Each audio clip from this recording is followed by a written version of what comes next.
What up? What up? What up? What up? It's Monday, February 19th, and we're back for another edition of Ravens Roundup.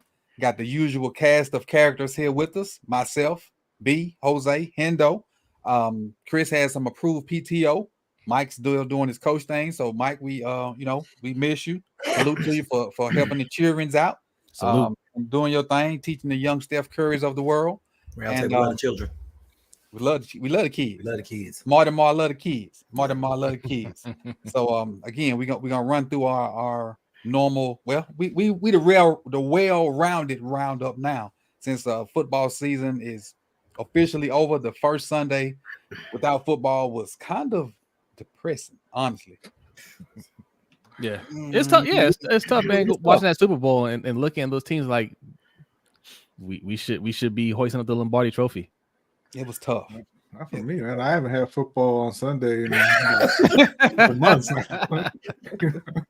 the funny thing is, I'm actually looking forward to see what this spring football looks like.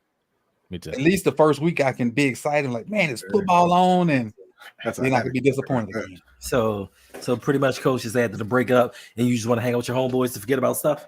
Yes, that's all it is. You know what I am? I am that person that always talks about the combine doesn't really mean anything, but I'm the first to watch. Yep. I got my stopwatch like the coaches and everything.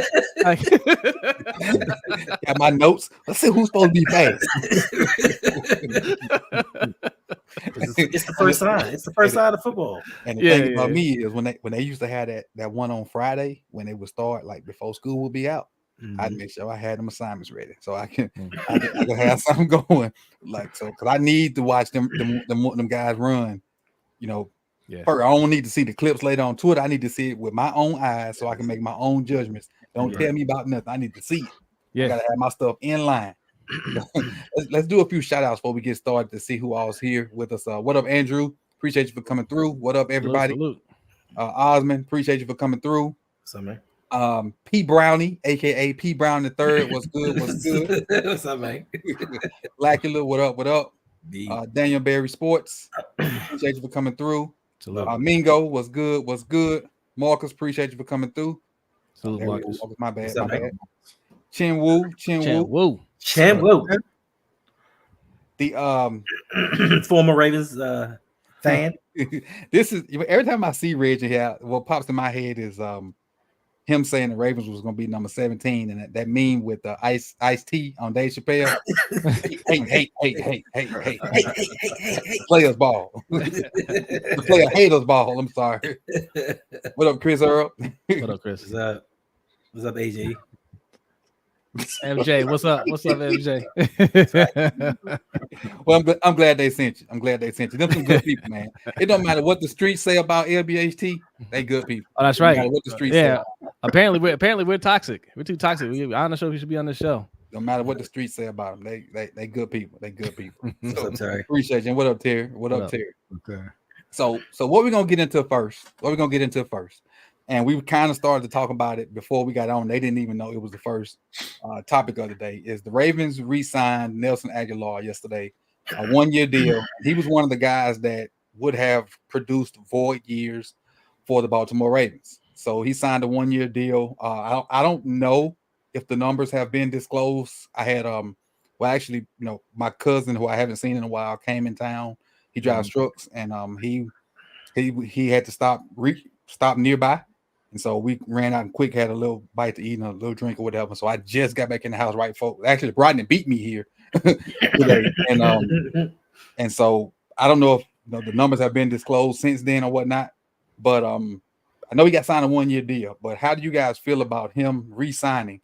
And then I have the secondary question is, what do we think about those other 4 guys that are going to cause dead money to hit? But first, let's just talk about Nelson Aguilar and how you feel about him re-signing first. And what role will he play with the Ravens next year? I feel good. I like the signing. I like the role he played for us. That third or fourth receiver. And he produced at times. Like there are times where he was even the leading receiver, right? He was that guy that would move the chains when you need to move the chains. Or or he's that guy that's just kind of left uncovered and he'll run his route, he'll get open. There was even that one play where it was kind of a busted play. The ball kind of tipped, and he just went and grabbed it and ran in for a touchdown. Like, I like players like that, man. He definitely. I see him in a similar role next year. He definitely has a place on this team. Yeah, I agree. I think it was a smart signing. It was a good signing to bring him back. Like Jose said, he made plays when he had the opportunity to make plays, which is something that's been lacking in Baltimore for a long time. You don't really see a lot of receivers in Baltimore catch the ball and run on the same play. Nelson did that several times. So and he comes back. He's going to be in that same role, hopefully. Assuming they go out and make something happen, a receiver above him on the depth chart there. But he should be back in that wide receiver 3 or 4 role. And it was a good signing for him to start off the offseason. I don't like it. Bah humbug. I don't like it. Only because I mean it's early. Like, free agency hasn't really even started. But for me, like Rodney said, we discussed this before. We need to know his role. If he's wide receiver 4, cool. No problems with it. To Jose's point, yes. Off script plays, ball bouncing his way, he catches them, he does some things. But if you throw it straight at him clean, he's gonna drop it. It's just I just can't trust him. If he's wide receiver 4, we good. But we need to know that he's going to be wide receiver 4. Not for them to say, look, we brought him back. Be happy with this. Now go defense, go defense, go defense. But like I said before, we went on. I think he's automatically wide receiver 4. I think, and I named, who did I name? I named Zay, likely and Mark. Andrews. And so I think automatically he's wide receiver 4. And I didn't even think, as I'm saying that name, I forgot about Bateman, which is we don't know what the coach what's going on with. You ain't had to bring it up. You forgot Tylen Wallace too. I don't see you saying anything about him. His contract should be anything about Wallace. Is his contract out? Who, Wallace? His contract not? Oh no, it's Duvernay. Never mind. That's Duvernay. Never mind. Duvernay's Never up. Good. So honestly, I'm gonna say it. Looking at paper, he 5. He should get the 5th. Looking at it on paper, he should get the 5th most targets. Why? Oh, Aguilar? Yes. I disagree, Coach. Name 4 pass catchers better than Baltimore. I just did. I'm on the hand though. He's like, I don't think. Name 5. Name 5. Listen, good weed Hendo guy. No, I'm not saying they're better pass catchers than him. What I'm saying is in situations, who would I rather have the ball in their hands to make a play? Andrews, he's lumbering. Likely, probably. Zay, most definitely. Bateman is 50-50. But once Nelson actually catches the ball, he can do some things with it. It's just he has to actually catch it. So he hasn't been that bad. He wasn't that bad with his hands this year. I mean, the one game that he was bad in, they were all bad in. Yeah, I mean, I think he's been all right. But once again, I would trust him to get more yak than probably anybody other than Zay. So that's what, and I was trying to click see if Brian, because since he got the fastest Google, but I was trying, and I'll ask everybody in the chat since it's kind of late. Yeah. Who led us in yak? That's what I was asking. Like behind the scenes, who led the Ravens in yak? And I know I'm sure Zay was probably number 1 because he had a lot of screens. But who was 2? Which is my question. Who had the second most yak for Baltimore this year? That's the question. And I'm almost 100% sure number 1 was Zay, because he caught a lot of screens and did a lot of stuff after the catch with the ball. So according to ESPN, Zay Flowers number 1 with 391 yards. Justice Hill was second, 237 yards. Oh wow. Isaiah Likely 216, Mark Andrews 216, Odell 155. Nelson Aguilar's he's right behind Gus Edwards 141. So that debunks your theory, Hendo. He's 7th. He's 7th. So I mean, I guess it's time for Hendo to start showing Justice Hill some love. Wait a minute, what huh? He's second on the team in yak. And he back. If I'm not mistaken, For the first time in history, Sunday, I thought I heard Bradley and I thought I heard Jose say, "Yeah, Justice Hill really ain't that dude. He can leave." On Sunday, you didn't hear me say that. Why you he got back. He back. I don't know what that is. I don't even know what it means. It just does that. It stopped doing it for some time, and now it's back. Because I guess it's the bullshit meter. That man got Cinco de Mayo going on in the background. My bullshit meter went up. I was like, "Yo, Justin Hill is good." Justice, all right. Yeah, Justice okay. It's not what you said. It's not what you said yesterday, Bradley. What do you mean? That's not what I said. He's all right. He can't block, and he doesn't really need to have a prominent role on a team that's trying to win a championship. But he's fine. He seems like a really nice guy. He does. He really does. The question but he's coming back regardless. Yeah, he's coming back because he's signed. Unfortunately, but they could save some money by cutting him. He is all right. We can't cut everybody now. Grim Reaper out here. I think we gotta have 53 people on the team. I think Hendo is judging him a little bit too harshly because on that last game, he's playing a role that he shouldn't have been playing. Right? He should be like a third running back.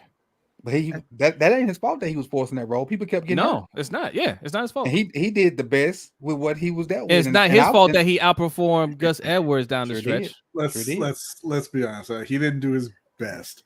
I saw multiple times where he did not lay a finger on a pass rusher. Thank you. That might have been his best. First of all, I don't care if you're running back 1, 2, 3, or 4. I can throw my body into somebody and make contact, Coach, on a higher percentage than Justice Hill can. So let me ask you this question, Coach. Even at our age, right? Let's just say, for instance, at our age, we're playing running back, and you have somebody that's blocking someone one-on-one. You're telling me you can't just lay a little shoulder in them? You're gonna miss them completely every time? If my eyes are open, I'm gonna hit them. Okay, but Justice. But I'm giving you an answer without giving you an answer. Yeah, see, I know you are. An issue. I know you are. But those guys are quick. What if they move out the way? Jose, they're engaged. They're engaged in a blade. Better question. Well, the next thing, okay. What if Jose, I'm finna have you back, Jose. If they engaged, I'm trying to make sure I don't hit them low. So if I stand too high, I don't want to clip them. Coach, you know that Justice Hill is standing upright running. So he's not going to hit him low. He does No, what if he dives out of the way?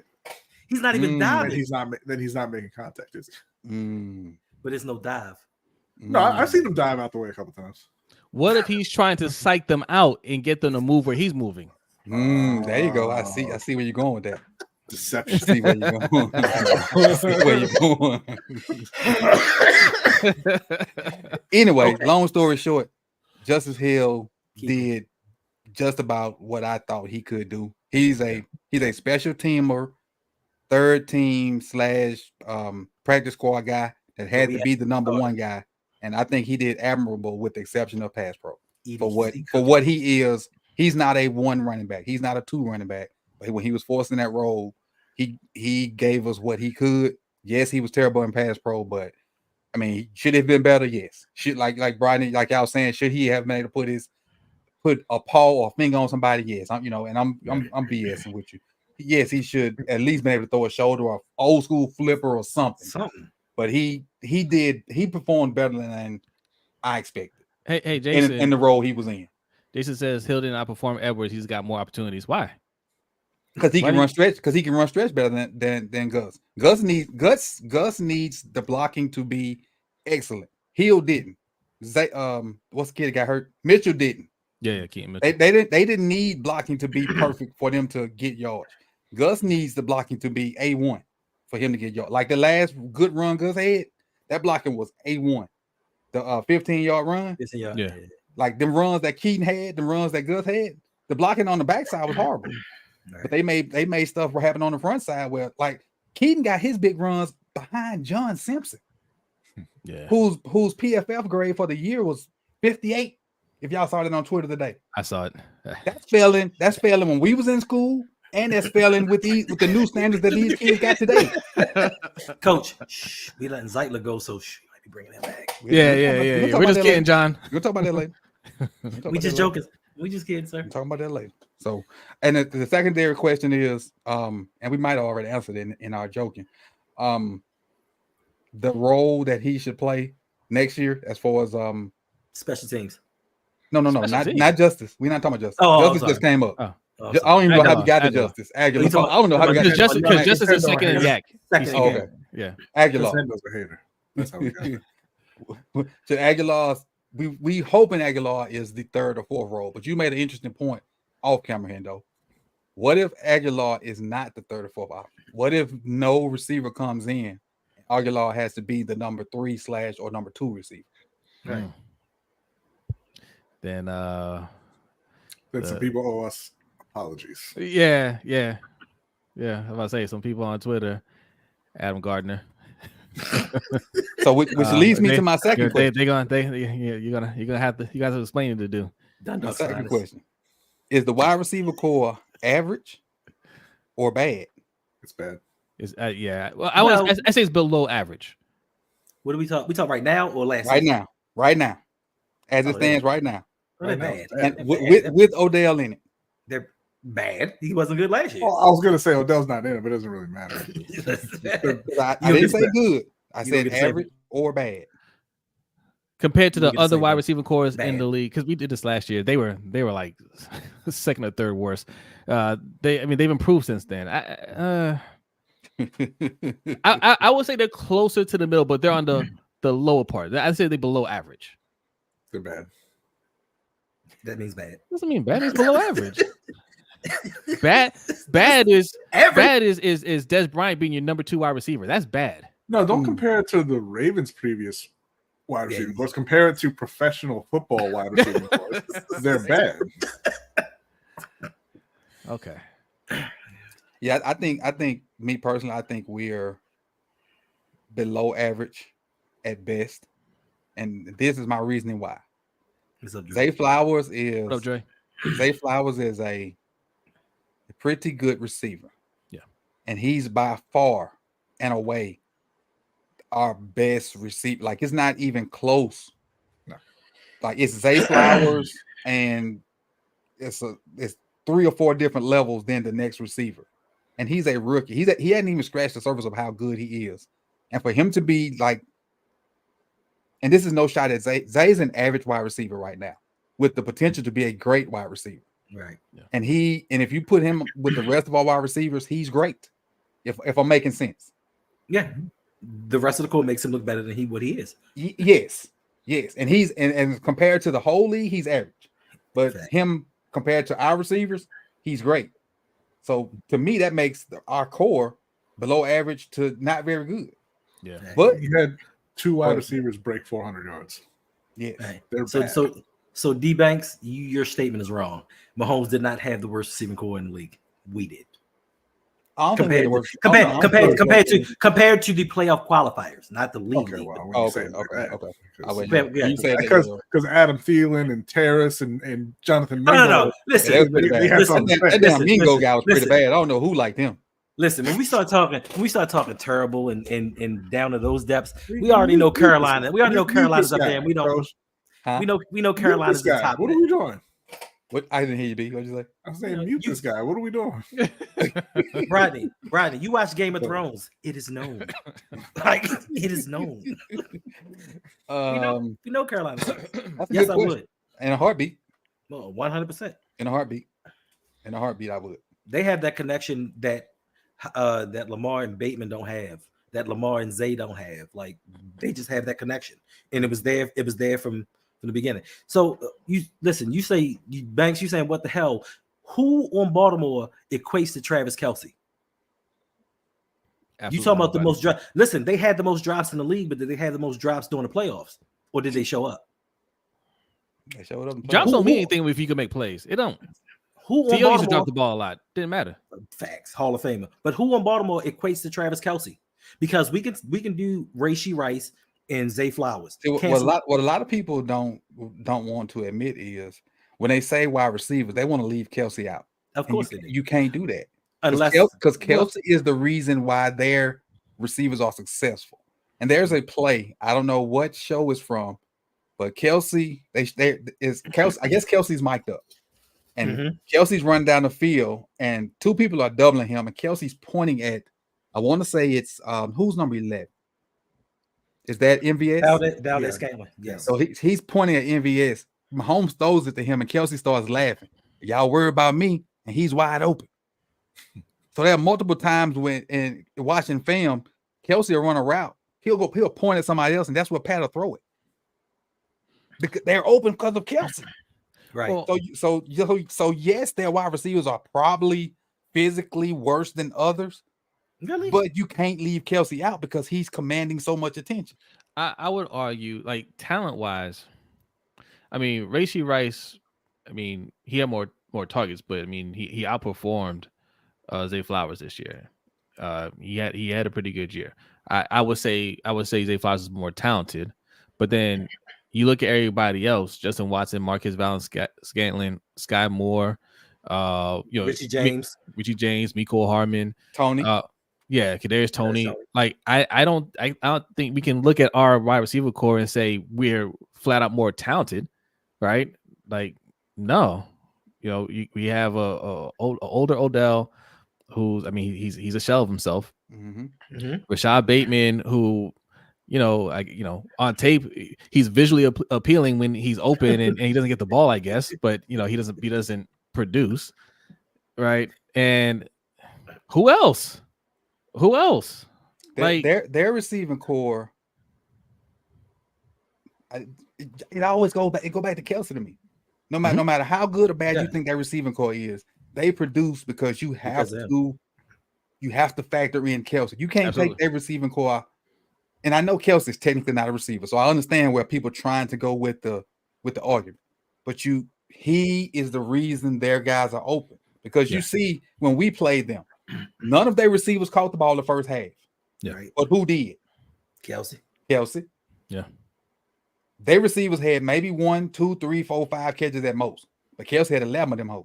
But I think you're making a point, though, Coach. Like, even if you want to argue that their wide receiver core is worse, they can get away with it because they have Kelsey. We don't have anybody like that, so we can't get away with it. They have a playmaker, a bona fide superstar that you have to account, that you have to game plan for, which, like Jose says, gets everybody else open. Yes, Lamar Jackson throughout the years loved Mark Andrews, but we saw what happened when they game plan for Mark Andrews. Nobody else ate. Yep. Because Mark Andrews is good, but he's not special. And you want to sit there and say wide receivers versus tight end? No, they all catch the ball. I don't care what your title is, you catch the ball. Yep.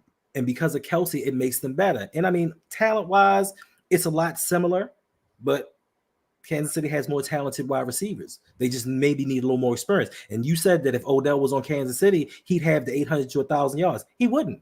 You can't get that playing 30% of the snaps for a season. I don't care how good you are. You're playing 30%. You don't even need to argue that he hasn't had 800 yards since 2019. Oh, man. That's when his injury started. Oh, man. Well, I mean, look, his injuries did start then, but he played 14 games in 2021.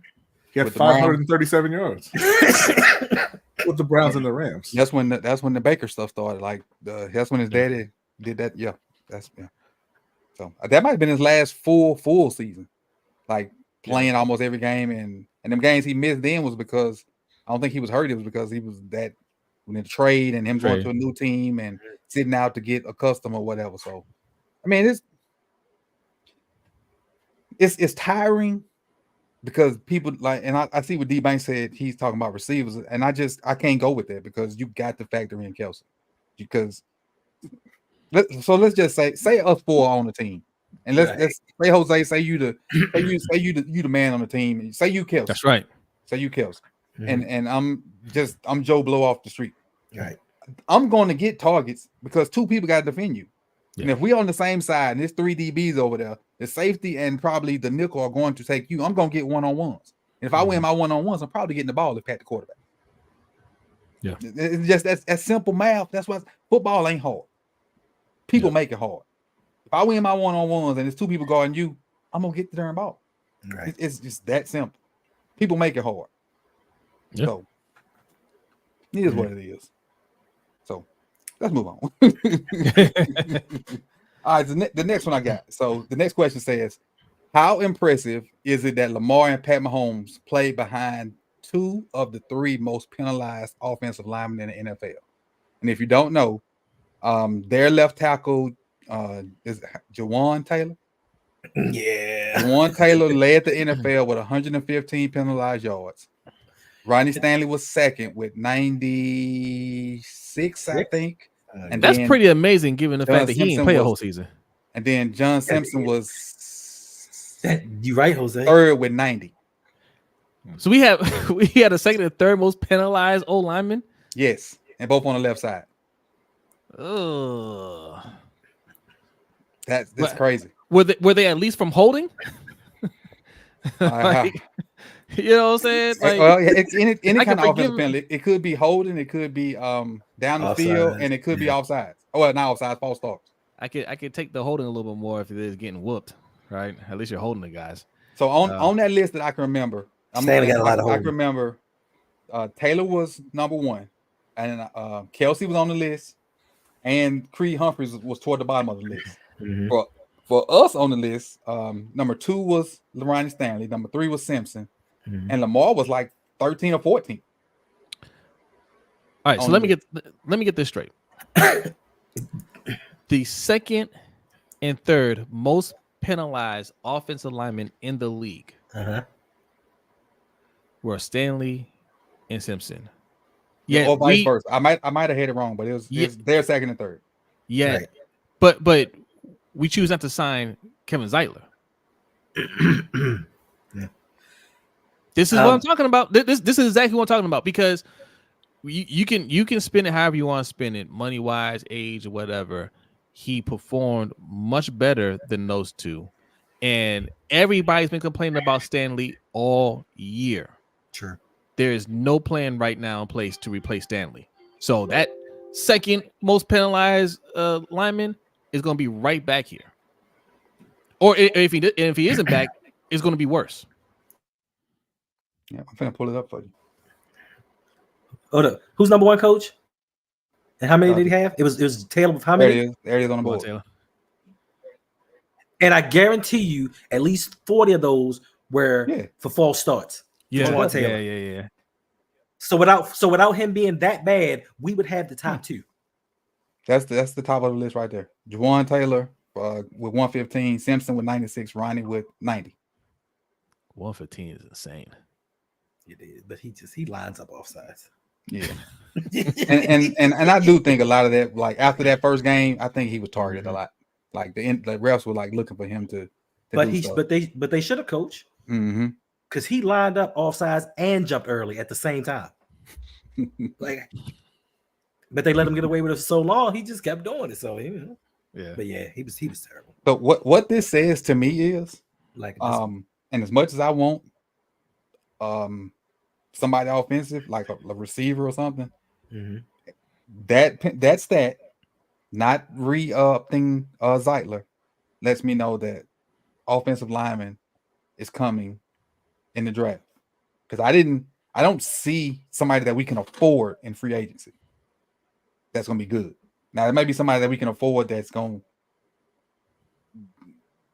be John Simpson like, but I don't see anybody that we can afford that's gonna be good. Coach, we can afford anybody we want. Yeah. We ain't gonna get. We have to make that person priority. We have to make the priority, right? Because again, if we're talking about re-signing Matabike, we'll find the money. If we're talking about bringing in another good corner, we'll find the money. This is where we need to have a change of philosophy and say, nah, if we got any kind of money, it's got to go in the O-line and protecting Lamar. Let me ask this question. This is for Jason and anybody else that believes this. Like I see a lot of people throw this name out there, and I have zero faith in this person because I haven't seen him do anything. And this is for Voorhees. I have, and I'm not trying to be disrespectful, Jason. I have zero faith in Voorhees. Like I don't know. I don't understand what people see in the young man. Like why do they think he's gonna come in and be like me personally? I say run it back with John Simpson before you put all your chickens in the bag with Voorhees. coming off of that bad of an injury and have played a snap in NFL yet, I feel like him and Salah's in the same boat. But this right here, and y'all know how I feel about Salah. This right here is exactly the problem with the mentality that we have when it comes to the offense versus the defense. We have a first and second round pick at edge rusher that nobody wants to see on the field next year. Right? Ojabo and Owe. Yeah, Owe and Ojabo. We're saying, me and B are saying, let Clowney and Van Noy go, and we'll let those guys play. And people are like, hell no. Right? Hell, we haven't even seen Ojabo play. He's played like 5 snaps. Right? But people don't want to give him a chance, even though he was highly touted. Right? Had a first round grade on him. But nobody wants to take that risk. Here we talking about Voorhees. Yeah, we call him Injurbo, right? Mm-hmm. You know what I mean? Tell me the healthy season Voorhees had in college. He has not had one. If I'm not mistaken, Voorhees like 25, 26 already. Yeah, because he hasn't had a healthy season, and he got injured in the combine. Mm-hmm. Okay, but that's the guy we want to try out there and project. We always do projection when it comes to the offensive side of the ball. We project this guy to be good. Not even okay or starting caliber, just good. You can't pencil a guy like that in to be a starter day one. If he works his way up and becomes that guy, great. That's you can't that's count. different. Yeah, you can't say day one. That's our starting left guard. That's disastrous. But Jose, you got a 7th round pick with 2nd round talent. No, you didn't. You got a 7th round pick with 7th round talent. The potential is off the roof. And it's not a plan. Is the worst part. It's not a plan at all. Like I said, you got the edge rushers in Owe and Ojabo there. He looked at it and he said, "Man, I don't know if that's going to get it done. Better go sign 2 experienced edges, right?" But on offense, it's let the young guys cook. Yep. Yeah, D Banks. I didn't mention Cleveland. I like y'all. I mean, y'all know I like Cleveland. And I don't and I'll speak on Cleveland for a second. I don't know how good or bad Cleveland is. We don't know. Right. Didn't he get cut? No. Oh, they were supposed to move on from him. No, they traded him, right? They were supposed to move on from him. I'm sorry. Hey. I'm asking questions, Coach. Hey. You don't know unless you ask. But listen, you don't know how good or bad he is, but you know he's not better than John Simpson. Facts. Hey. And you know how bad John Simpson is, right?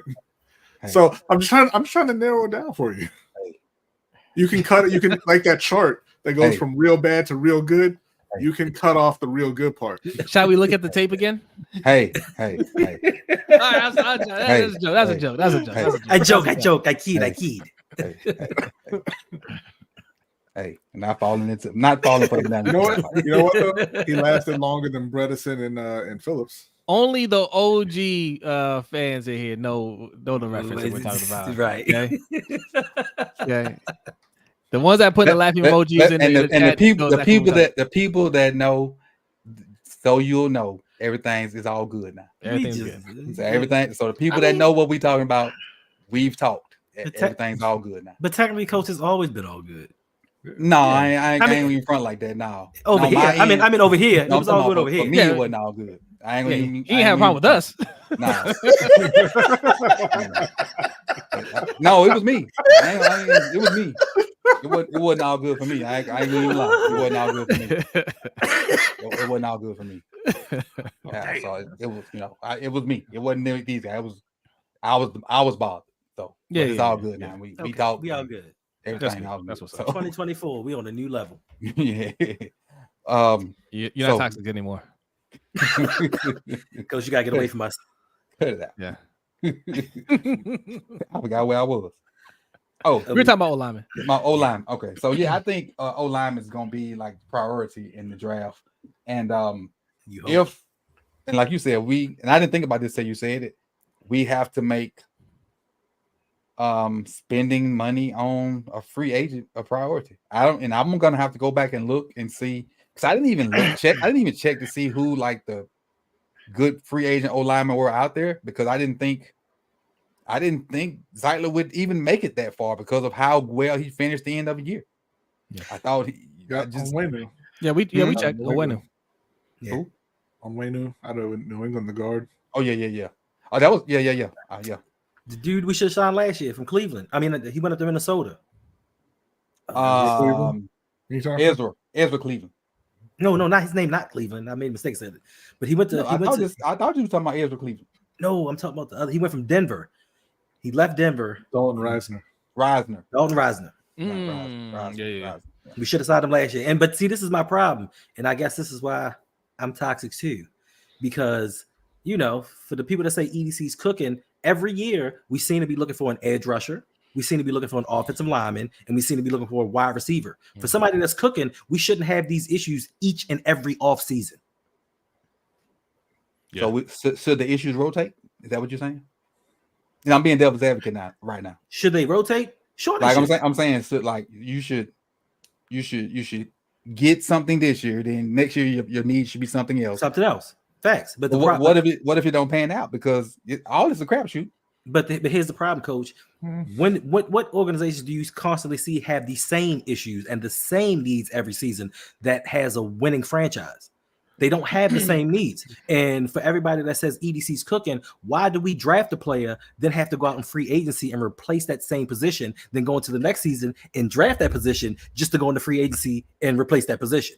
Like, my whole thing is, it's Groundhog's Day. We do the same thing every season over and over, and it's the same positions. EDC, and I don't want to say it started here, but it kind of started with the linebacker position when we drafted Pat Queen. If we'd have just kept old boy and paid him the $17 million, we could have filled CJ Mosley. We could have filled other spaces. But what we do is he'll draft a player. They won't play well the first 2 seasons. They'll pick it up third season, contract year, balling, and we let them walk. So now we have to replace that position plus the deficient positions that we have all across the rest of the team. And I know this ain't got nothing to do with positions now, which is what I think is going to happen with Bateman. I think Bateman's going to go off this year. I can see that. I think we're not going to pick up the 5th-year option. I think he's going to have a great year and walk up the door. And he going to shine for somebody else. Mm-hmm. And we're going to be stuck drafting again, signing 34-year-old wide receivers, and it's just the repetitive cycle that just keeps going over and over. To answer your question, as far as what other teams, I said good winning organizations. Well, that too. And realistically, I can't answer it because I haven't even looked at. Because we be focused on this one, right? So but a team did come to my mind, and it was the Cowboys. They're winners. Okay, and what position? Okay, Coach. Touche, Brian. Touche. Okay, Coach. What position does the Cowboys need consistently? Multiple positions do they need consistently year in and year out? Quarterback. Wow. even I. Objection. I'm not going to disrespect Dakota Rain Prescott like that. I'm not even going to. It's only a crapshoot. It's only a crapshoot if your organization doesn't know what they're doing. But I don't completely think we.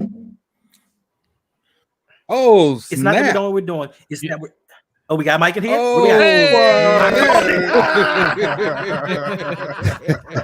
Hey, hold on, Mike. Before you go, Jordan Yates, we're taking your money and we're not going to read your comment. How about that?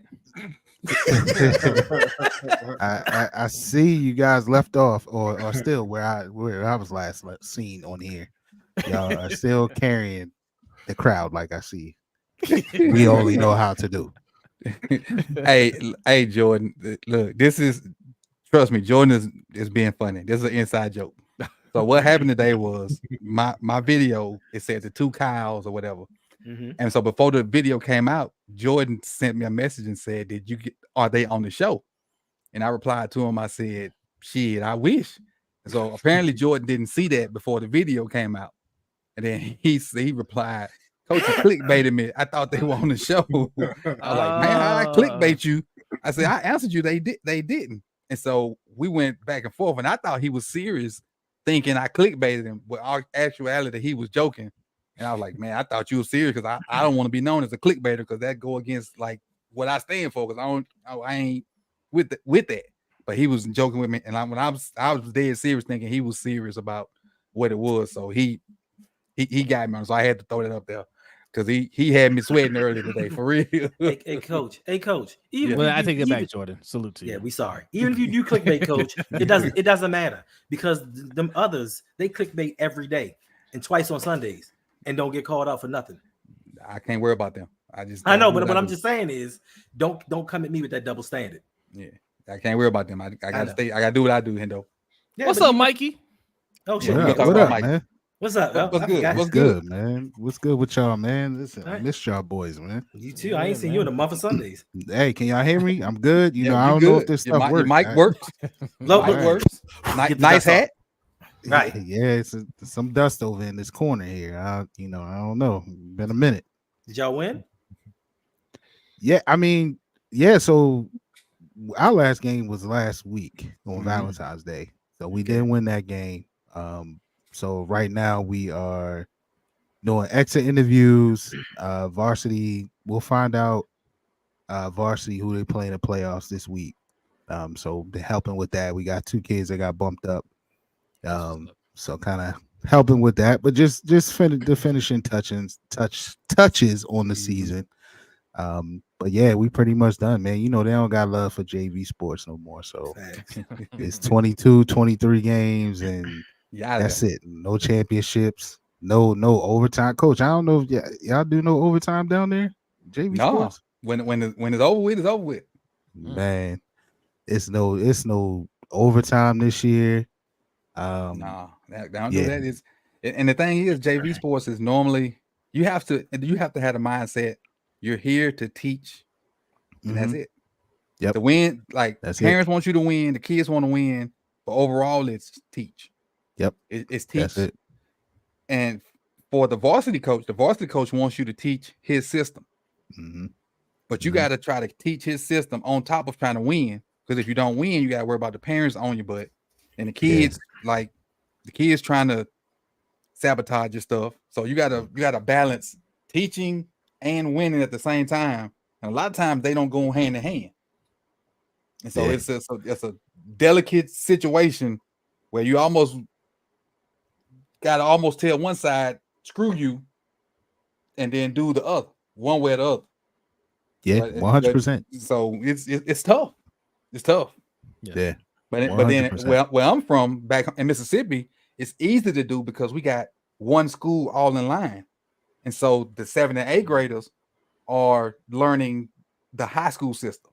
Right. So by the time they get to 9th grade, they got a little taste of what the high school coach want to do.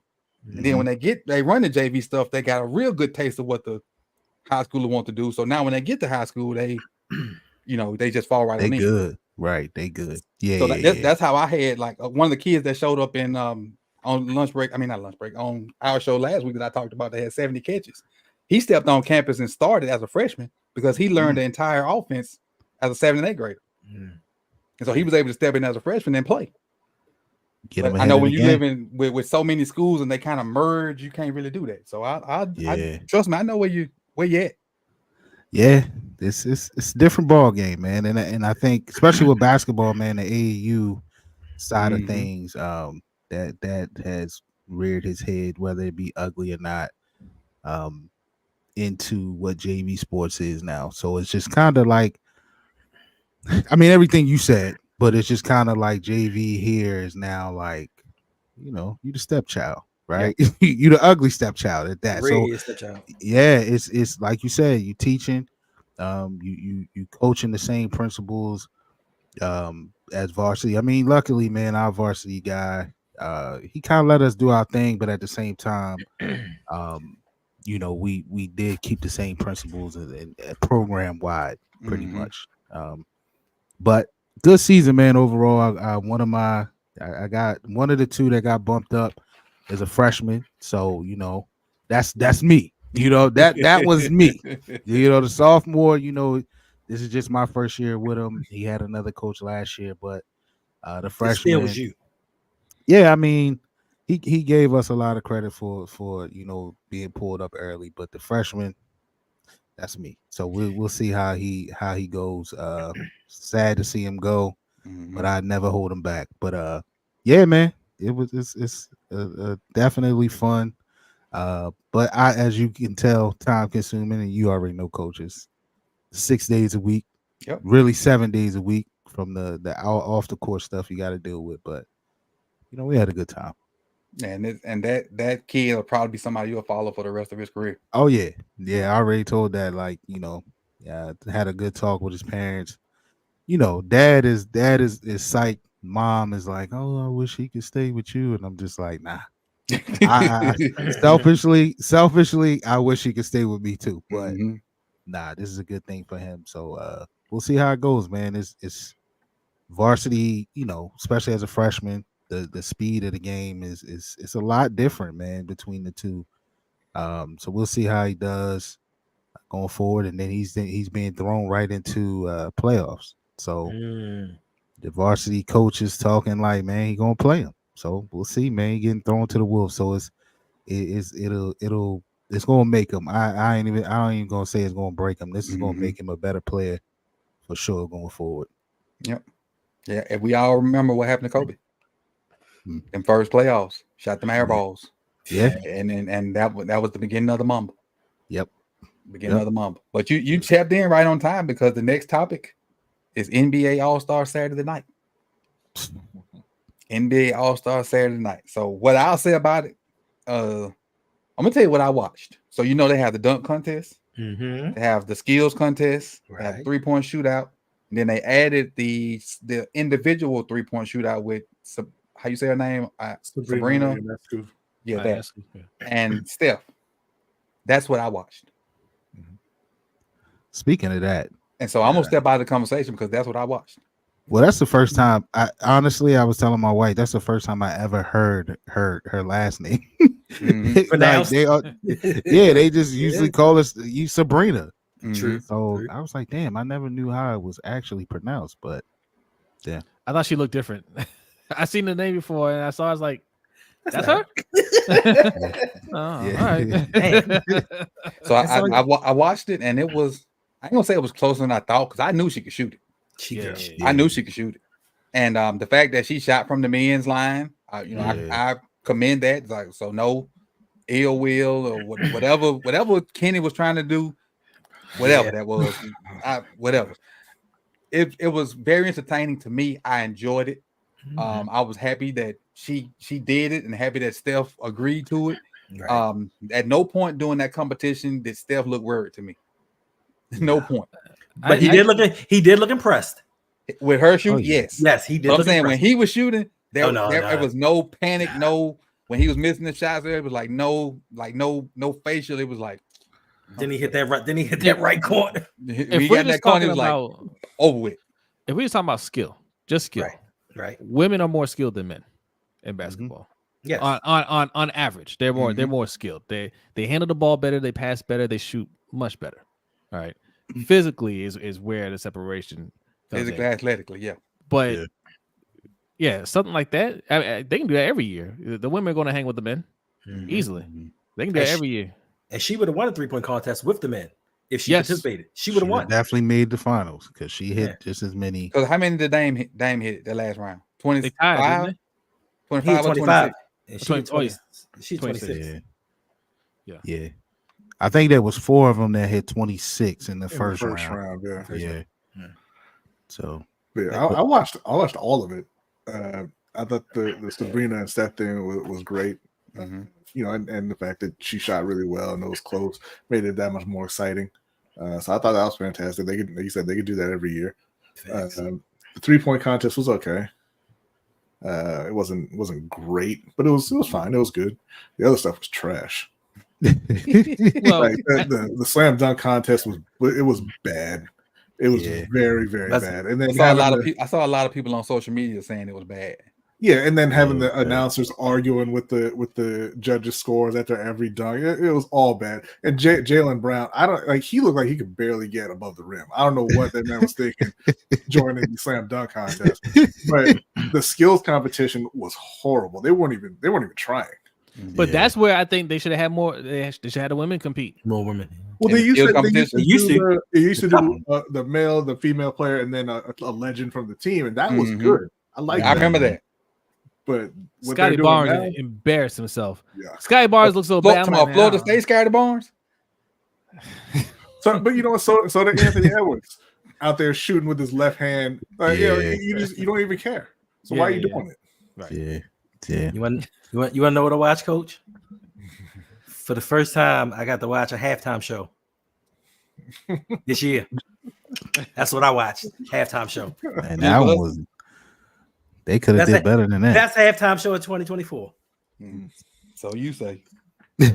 So I know because that's the only one I've seen. That's the only one I've seen. So you say. I'm with you. I'm like you, B. I watched everything. I ain't had nothing else to do. But yeah, the I heard that Hinder. But I have to like the 3-point contest right now as it stands, as everything. So we go back to Saturday, right? And you got this type of lineup. This is your whatever skills competition, all of that. 3-point contest has to now be the main event. That has to be the primetime event right now. That's what the game's about. Yeah, I mean, right, and it's it's one of the things I've been telling my kids is like, look, man, the 3-point shot is like the new dunk. Like, if you notice, the crowd gets just as excited when you hit a 3-pointer as it is when somebody dunks the ball. Right? It's just a new thing. Plus, you see more of a star power in that event right now. Yeah. So that's what people tune in for, to see their favorite players participating in these type of events. Right now, the dunk contest, I mean, because Mac is a G Leaguer, right? Yeah, Mac, and we know Mac because Mac went to Georgetown. He spent the night at Georgetown, so we know him locally. But yeah, man, like I mean, Jaylen Brown, I will commend him for entering because he's probably been the most high profile name in it in a long time, in a couple years. But yeah, he was bad though. Like it wasn't even close. He can't jump. I mean, to do the D Brown dunk. He had to do it after he did it on the way down. Yeah. Here's what he did this afterwards. He dunked it and he was falling down. And he was like, he did. So basically, he dunked it and then dabbed. Yeah, pretty much. So instead of doing the D Brown, he did the Cam Newton. Facts. Here's what needs to happen to make this slam dunk contest great again.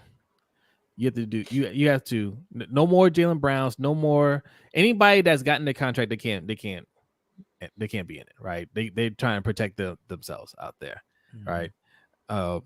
Get the guys that are on a 2-way contract. Get some guys from N1. People that get some people from the G League that they got nothing to lose, and the winner gets a $100,000, $200,000 bonus. And you'll see some amazing dunks. It don't even have to be NBA guys. Get somebody from Rocket Park. That's what I'm saying. Like get some N1 guys. Get you 5, 8 great dunkers. We don't care if they NBA guys. In fact, that can be a whole thing, like a little dunk competition to get to the All-Star game. Yeah, that's what I've been saying that for years because the stars in the NBA. And then let the NBA players be the judges. Yeah. They're gonna sit around the court anyway. Yeah. I'm glad Matt brought up how the crowd reacts to 3-pointers in games the same way as dunks, because that's another huge part of it. The crowds at the All-Star game are not into the festivities at all. The crowd does not care. And if the crowd isn't into it, it's gonna look terrible on TV no matter what. Right. Like the 3-point contest was close. Like there were four guys tied at 26 in the first round. They had to have a little, mini shoot off to get the finalists. The crowd couldn't care less. And it's not going to be entertaining if the crowd's not engaged. Right. Has it become too commercial? Yes. Yeah. I mean that first 20 rows are celebrities that are there socializing. Yeah. Right. And not probably half paying attention. And half of my props. Did you see the commissioner after the All-Star game last night? You can't just keep jumping. He was pissed. He was like, he said, I want to thank you to the East for, I guess, scoring the most points. Yeah. He was pissed. That was because Saturday, it was either Saturday or Sunday before everything. He had his commissioner's address, and he vowed to make it more competitive. And he said that it would be more competitive, but obviously it wasn't. But one little thing that came out that I saw today is that there was no purse for the winners or even the losing team this year. So like those guys, and that's what all the players were talking about. Like, so you can't take the money and then expect them not to, you know what I mean? At least why would they care about winning it?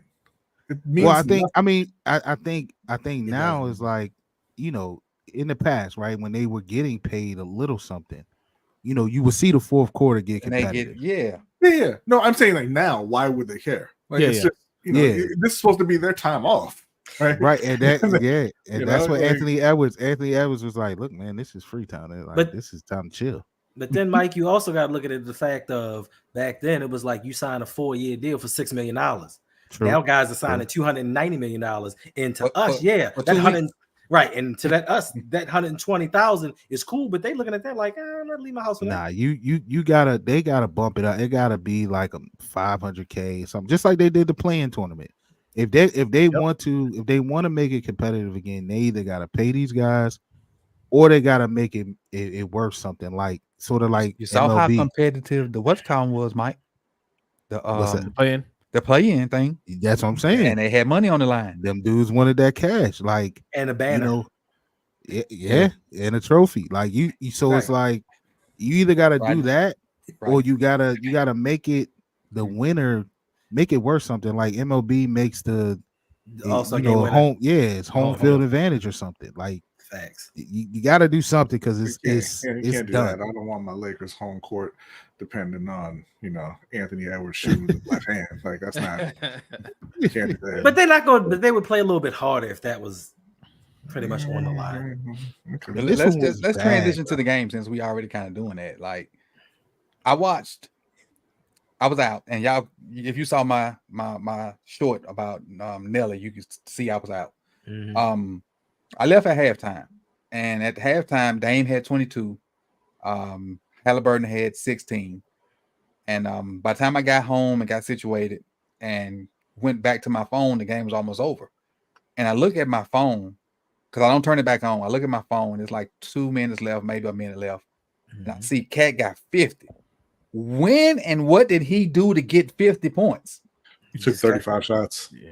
He scored 30 in the third, didn't he? I mean, the fourth. He scored 30 in that quarter. He dribbled to the basket where they weren't playing defense. True. That's it. And I also saw a clip that Draymond, I guess Draymond and Taylor Rooks and Charles Barkley was on an alternate stream or whatever. And Draymond said, it's just like the old Timberwolves. Cat got 40 and they down 20. Yeah. I see Tyrese Halliburton found his 3-point shot in the game. He didn't have it in the contest. He was killing it first. And I did see Dame hit one from half court in the first half. Somebody said he hit one in the second half too. He did. Yeah. And that's the thing. Like, it was like a mockery. Like, these dudes was pulling up from half court. It was like, I mean, it's cool. But then after a while, it's like, all right, bro. Like, Dame took 23 3-point shots in the game yesterday. Coach, in that fourth quarter, the second half of the fourth quarter, you could tell it just wasn't a competitive game because dudes was just coming down the court, dribbling, and all they did was push the ball behind that back and give it to Dame. Like, nobody else looked to score. They kept feeding him the ball. So they was just like, okay, it is what it is. He got booed. I think I read he got booed, right? Yeah, he got booed. They wanted Tyrese to win the MVP. And he had a case. I mean, he finished with what, 40, right? 32. 32. Yeah. And what Dame finished with? 39. 39. And so he pretty much got it because they won. If the West would have won, Cat probably would have got it. Oh yeah. Cat was playing like Cat was in the championship. He was in the chip game. Cat won it. He was dunking. I mean, he was dunking like he was doing dunks that was better than the dunk contest. Like, he was playing out there. So do we get rid of it? Might as well. For what? My thing is, like, I'm to the point where, because I ain't even watch the crap. Really. I only watched it because Yeah. I was, out. Or get serious about making it competitive. I ain't watched the Pro Bowl. I had no Yeah, real I ain't interest in watched Pro watching this No such All-Star game. The only thing I really wanted to watch was Steph and Sabrina. Not Sabrina. What's her name? Yeah, I know. Sabrina. There's I don't care if we don't even have them no more. there's only two ways that you can make it what the fans and the the commissioner want it to be. It's either like y'all are talking about a lot of money on the line, or you gotta make it about their pride. And you make it about their pride by saying, hey, in the NFL we having a 40-yard dash race. You go out there, Tyreek, you talk a lot, go prove you're the fastest guy.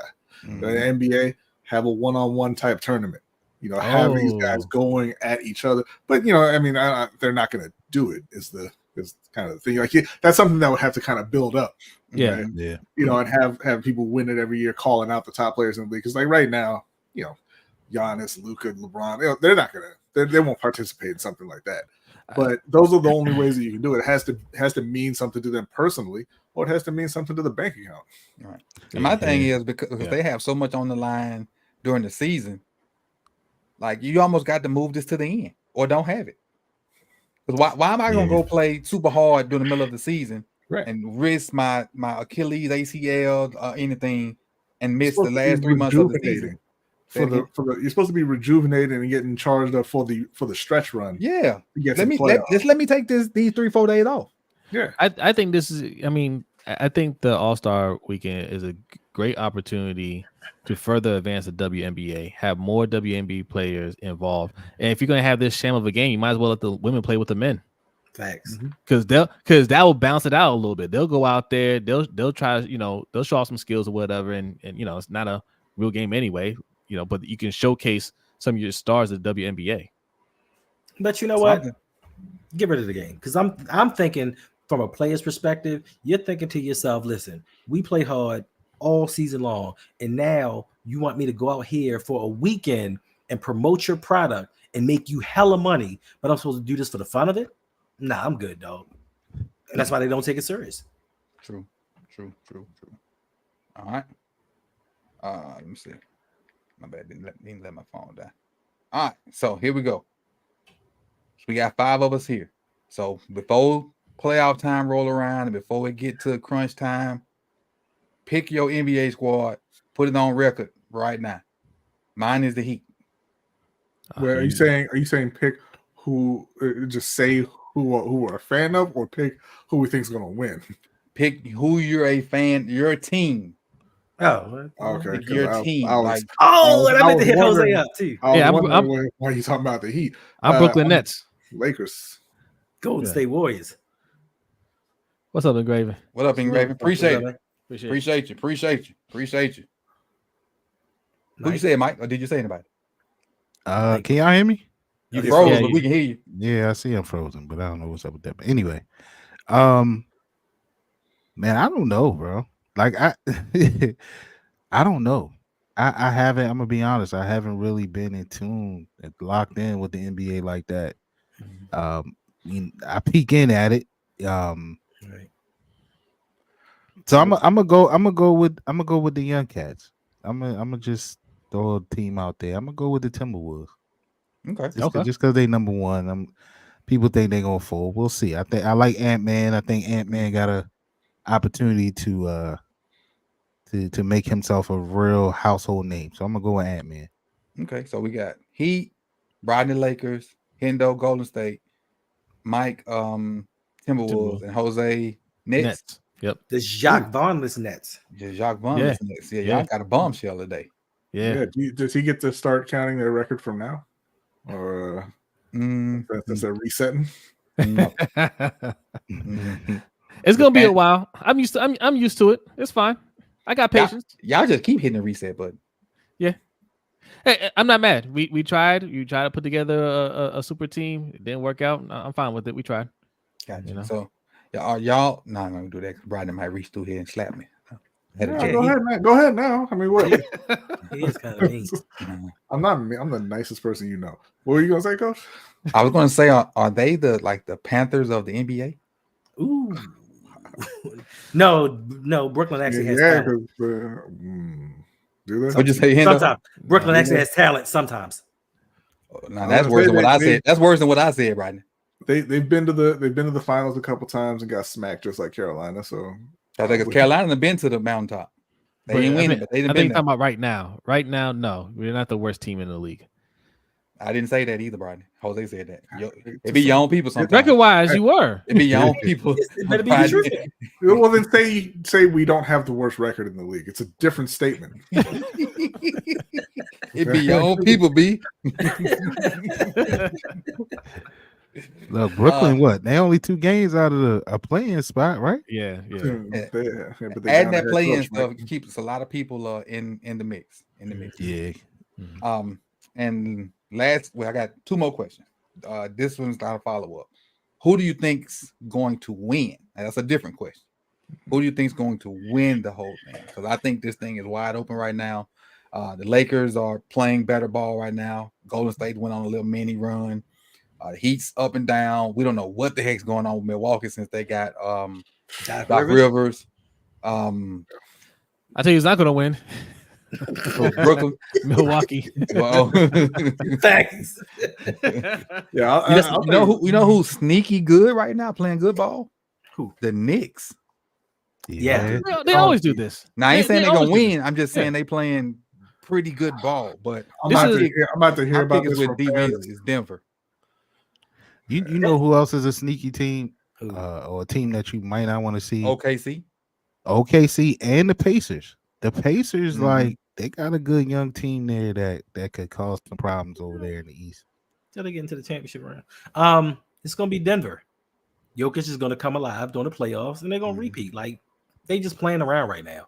Like, they living free. They got the ring, so it's like the tension's gone. Play free. We know we're gonna have one of the top 3 records in the West. Go in and they're gonna win. You know who it's gonna be? I don't know. Who?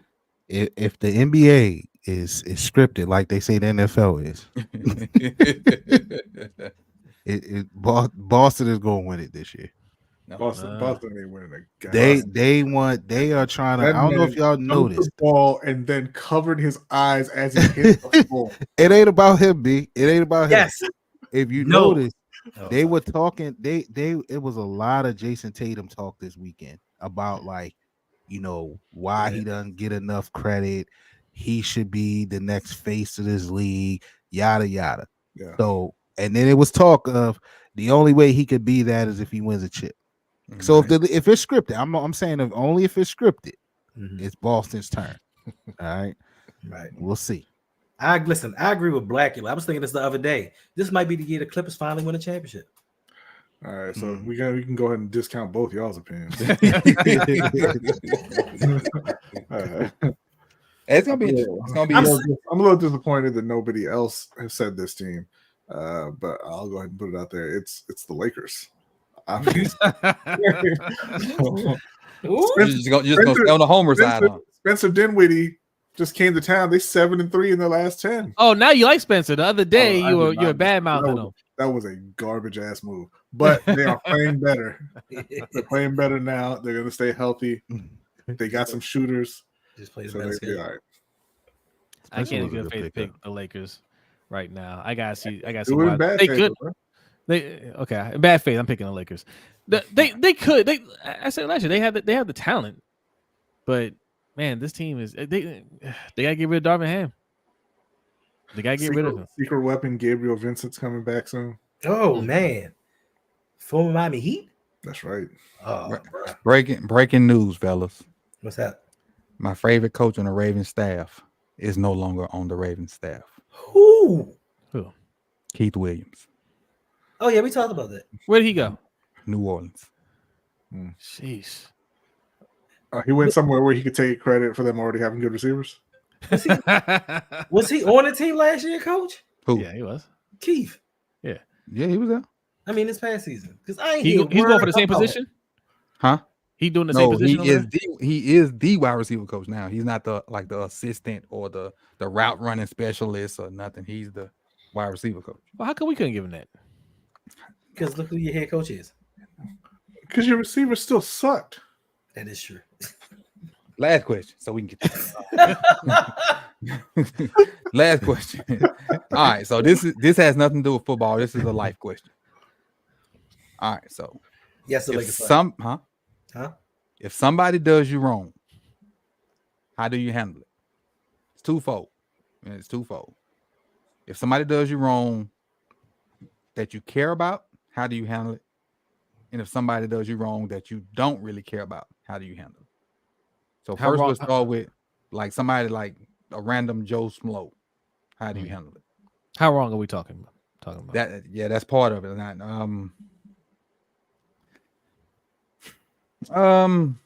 because some things they're minor. It's just like yeah, you're right.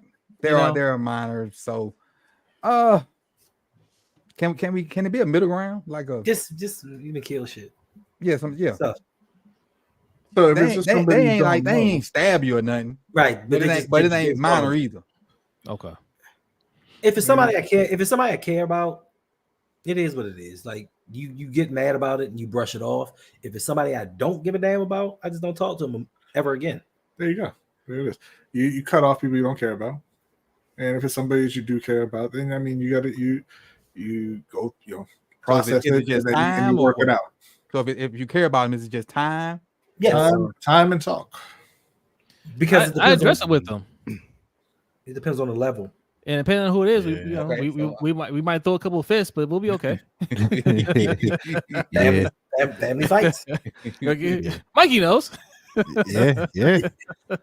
Shit. Even in our group. Even if it's somebody you care about, man, it depends on like what it is. But you might have to take a step back from them too. Mm-hmm. Yeah, you know what I'm saying. But you come back.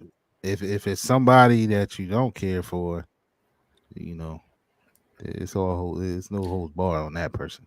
Okay, well let me flip the script a little bit then. So say it's somebody that you don't have a lot of affection for, but it's minimal.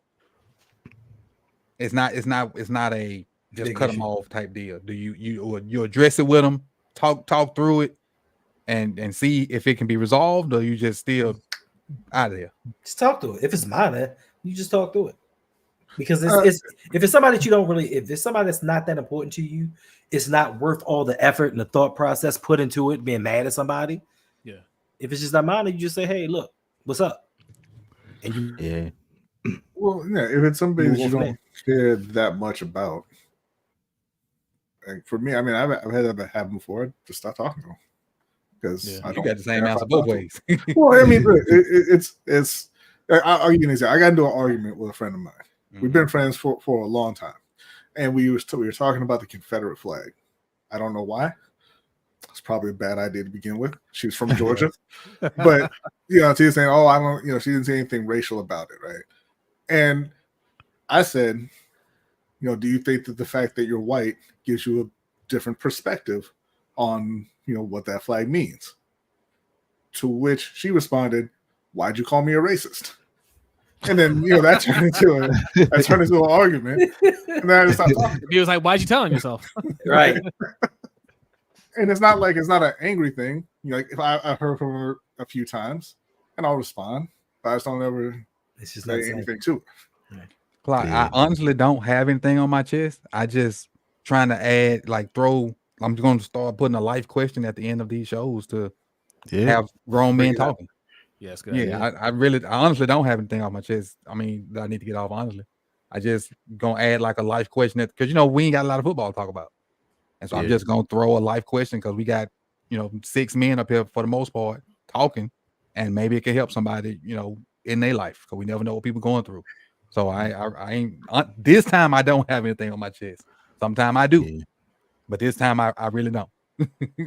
That's a good question. It's definitely a good question. And if it's somebody that you don't really care for, but that you got to be around them in one way or another, you tuck it away and realize how they move. But now going forward, like, all right, I know how this person moves, so I'm gonna just keep an eye on that. Mm-hmm. If it's a loved one, you got to talk it out. But sometimes, man, like, some space that you might need to like B's point. I mean, space might end up being forever, or you come back. I mean, I've had close family members that we had situations and shit, we ain't talk. Mm-hmm. You know what I mean? And now we talk, but it just took that time, apart. Like whatever happened, it kind of, in a way, roundabout way, came back up when we started talking again, and you learn like, okay, that person grew from it, or this was their perspective, this was mine. Like, boom, all right, cool, let's move forward. But the time was needed. It definitely was needed.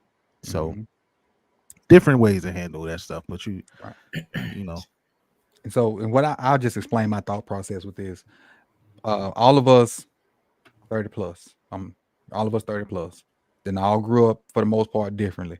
And I just was thinking I would pose a question out there, and however we grew up and whatnot, we may have a different opinion, and our opinion may help somebody that's going through something, because we, us men don't like to talk about stuff. True. Facts. I'm just throwing it out there. Good Maybe question. something that we say may help somebody that's going through something, so. And aside from sports all the time, so that's all it was. Like I wasn't going through nothing this time. Nah, it's a good this question. time. So, it is important to know, like, look, man, you got to be able to protect your own mentals, right? Yeah. And a lot of the time, some people feel like because it's a loved one or somebody they close to, they done wrong with them, they have to accept that because that's that's my family. I gotta. Nah, man. Like those are some of the toxic traits that especially our people have dealt with over years. Over the years, we feel like because it's family, we gotta excuse that situation. Man, I can go into that, man. I'm gonna have to piggyback off of this, coach. But yeah, it's one of those things, man. You got some work gotta to be do. able to picture something. Yeah, go ahead. Yeah, I'll write that down. Okay. People just love throwing that word toxic around, man. Like it's yeah, Mikey. Yeah, we gotta catch you up to speed. We're now toxic, me and B. I don't know if you know that. Oh, really? Yeah. We'll catch you up. How many? Let me try and see how many likes we have, so I can give these people these points because I haven't been paying attention. Wow, what we got on our likes? Let me see before we start doing our. Make sure we're at 62. 62. So if you want points, because I done doubled up on the month, but I'm gonna keep the number the same. So if you hit that number, if you're at that number, if you hit that number, I'm gonna put all those names in the hat, even though it's gonna be for 2 months. So basically, if you get what I'm saying, I'm wrapping 2 months into one. So if you hit the number that we normally do, because I didn't reset it when February started, you'll be in the mix when the end of the month rolls around for the prize. If you get what I'm saying.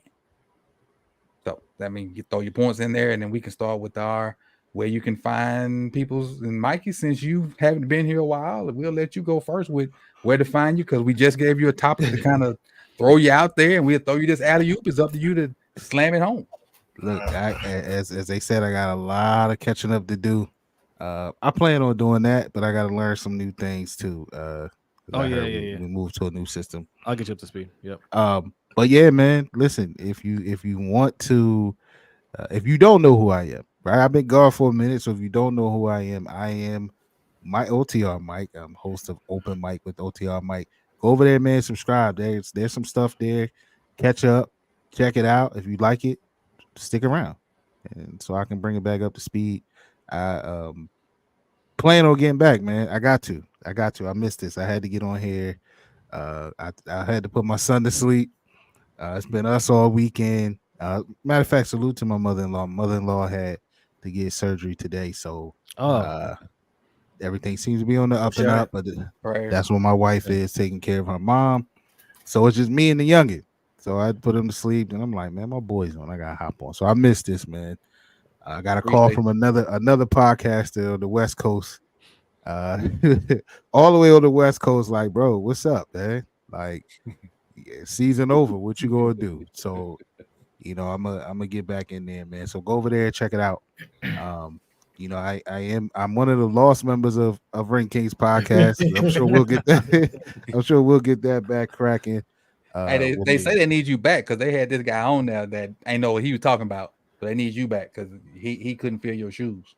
Who was? I know that wasn't my man Suge. I ain't pointing no elbows and calling no names.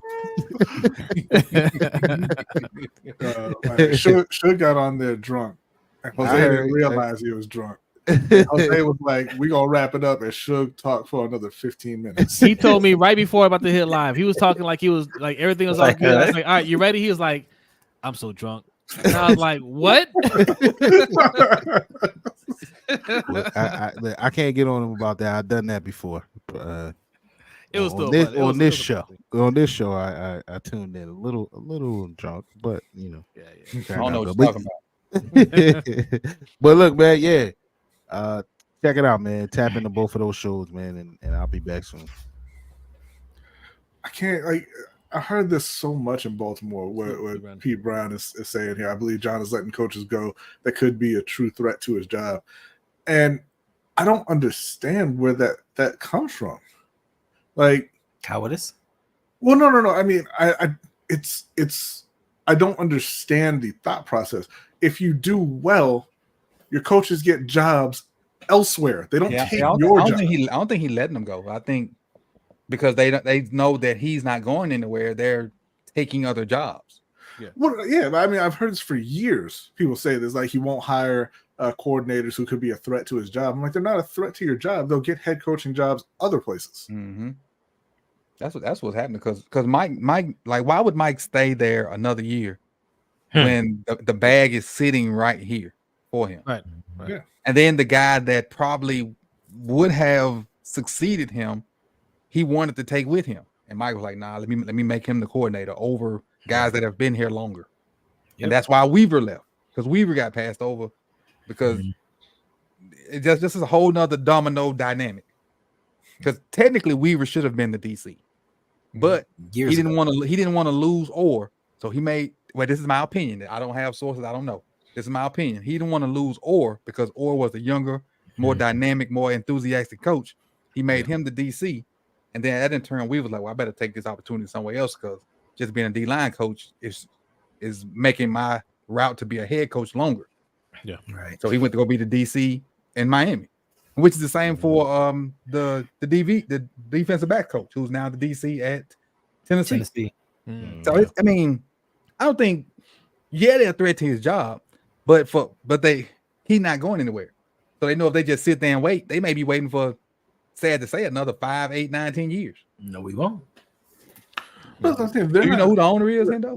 No, I'm saying we better do something in the next couple of years, or else I don't even think his job will be safe. If he gets fired, they're getting fired too. Like they're not taking his job. You know, they're not a threat to his job. I don't know. Yeah. But I did hear something. Like if he's not extended next year, I think he may be in trouble though. Because I think Bisciotti doesn't like having like a coach be here, like a head coach be here, like on his last year. Yeah. Mm-hmm. And I think next year will be considered his last. Like he'd be the lame duck. I don't think they like that. So he's going to get extended, or it's going to be smoke in the city. Yeah. But that's good question, P. Brian. I appreciate the I don't know if it was a super chat or super donation, whichever one it was. I couldn't remember which one it was, but appreciate it. Super chat. Hendo, it's on you, buddy. You can find me at The Rogue Pod on Instagram, Twitter, Facebook, TikTok, and YouTube. I do a live show every Sunday evening with my man Brodney over there. We talk about all things, we're trying to branch out, do something else, do something a little different. Also on Tuesday nights, you can find me at 8 p.m. with my man, Mr. Galloway, on Electric Relaxation with Mr. Galloway, talking all things hip hop, especially the old school. We got something special for you coming up tomorrow night. And then on Tuesdays at 9:45 p.m. Eastern Standard Time, you can find myself and Brodney once again with Suge Knight on Suge Knight 323 doing the Steel Claw. That's the name of the show. And Hendo, for those of us that don't know, what's that mean? Steel Claw. Steel Claw. It's a Steelers. It's a Steelers Panthers. That's the goddamn name of the show. All right. Doesn't mean it's called the Steel Conspiracy. If you don't know what a conspiracy is is a group of Ravens. All right. So it's a Ravens and Steelers podcast. Hosted by a Ravens fan, a Steelers fan, and a Panthers fan. There's no Ravens. I'm gonna get off on all these non-Panther related shows. Well, I could have sworn he said Steel Claw. He did. Right. Oh, and also, before I forget, I want to wish my youngest son a happy birthday. Hey, happy birthday. Happy birthday. AJ, Happy birthday, AJ turns 18 tomorrow. Happy So that's birthday. that's the last one. That's it. Uh-oh. You still got Congratulations. Hey. Hey, uh-oh. After I that. ain't got no glass in here, but hold up the camera lens for that. Salute. Last one. You know, he still got a dream. That's another like 15 years. That's my granddaughter. That's not my child. Okay, that's not what I heard. Uh-oh. Outro. Quick. Jose B. All right. Yes, me and B are the toxic lunch break hot take. we do a live show every Wednesday night at 7:15 p.m. Eastern time.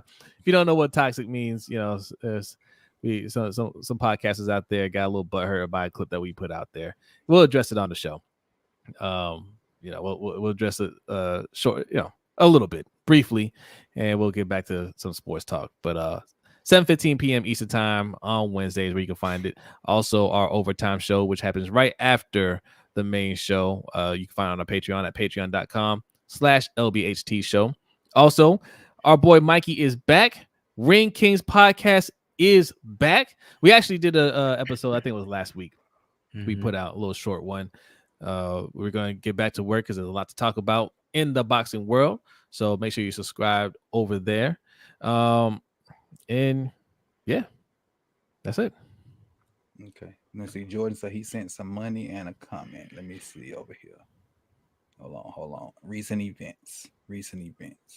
Hurry up.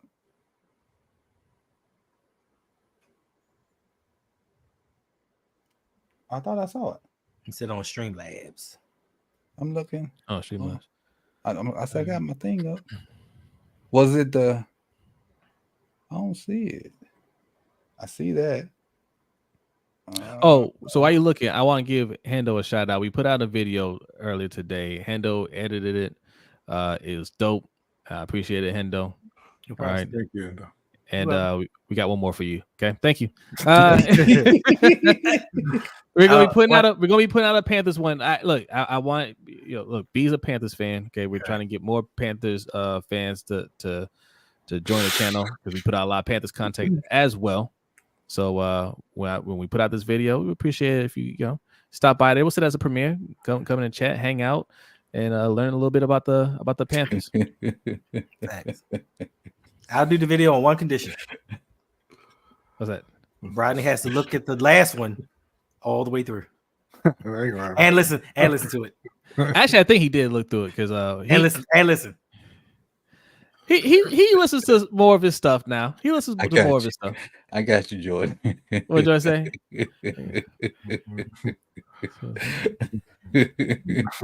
10 strikes you out of here. Yeah, he had me sweating earlier. He got me. I don't see it on Streamlabs yet, but I appreciate it, man. He got me. But he had me sweating. I was typing fast. I don't want to be. Yeah, he had me. But whenever it pops up, I'll shout you out. No, that's what you said. That's what it says. Okay. Yeah.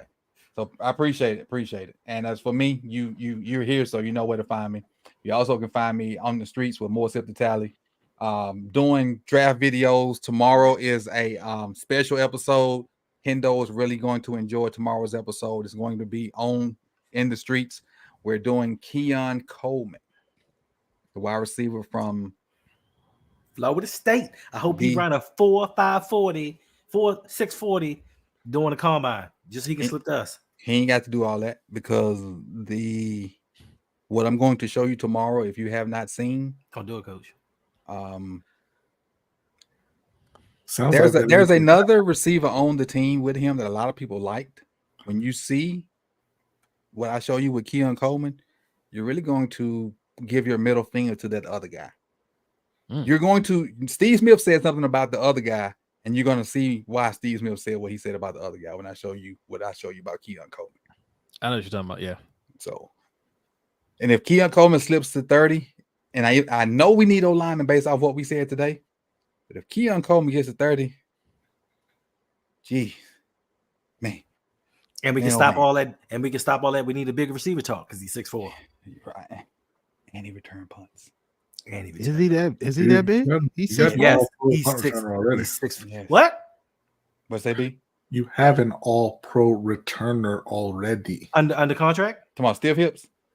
I mean, okay, well, Come on, fast pro yes, Fast pro shape. Tyler yes, Wallace says and- hello. and no, but yeah, Tyler Wallace won you a game with his punt return this year, and this how you gonna repay him? This how you gonna thank him? He can't stay healthy. Yes, What you mean he can't stay healthy? He ain't never on the field. exactly. How he's When he get hurt? When he get hurt? He don't get hurt. When he came in the punt returns, he They just came just off be injured reserve. lying, Hendo. You When know he they came in lie and in had that Baltimore. I ain't know that cat was 6'4". Yes. Yes. Yep. Sheesh. Yes. Well, on that note, we out here, man. I appreciate y'all, and make sure you tune in to everybody's stuff throughout the week. I will have questions with Coach this this Wednesday leading up to Lunch Break High Take Show, and I think I'm going to do questions with Coach every other Wednesday unless something pops off that warrants a question with Coach every week, because the Ravens news ain't as hot and heavy as it was. But we'll have one this week, which it'll be 30 minutes prior to Lunch Break Hot Take Show. So you pop in there, have your questions, I'll answer them best I can, and then we'll lead into Lunch Break Hot Take. And we're just really I'm the pregame show. I'm the who am I? I'm the Kelly Rowland to their Beyonce. I'm the pregame. I'm the lead up. I think you're the Beyonce doing charity work for our Kelly Rowland. doing us a solid. Big Reg. My man Big Reg in the building. You've been gone so long, Mike. Reg is no longer a Ravens fan. He's no longer a Ravens fan anymore. He quit. What? He quit. He quit being a Ravens fan and a Ravens content creator. Yeah, he quit. He He quit quit. since Caillou Blue Kelly quit. He quit too. Dang. Now my man Reg saying ain't so Reg. Yeah, Reg ain't got nothing for us. He just here for the vibes. That's all. He's here to support. He here for the vibes. Here for the vibes.